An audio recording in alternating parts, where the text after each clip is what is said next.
انتوا الاتنين تيجوا تركبوا مع بعض.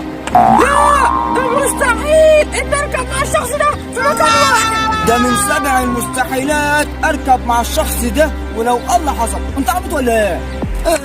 طب حلو بقى اللي انتوا بتعملوه ده بقى. شوفوا بقى مين اللي هيركب معاكم، ولا انتوا هتركبوا مع مين؟ يلا سلام بقى. طب بس انا عندي الحل. احنا نجيب جنيه ونلعب قرعه، واللي يطلب صح هو اللي يركب الاول. طب خلاص، يبقى انا اللي العب القرعه الاول.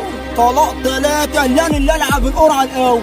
طب طلع ايه؟ 3 على طلاقك، انا اللي العب الاول.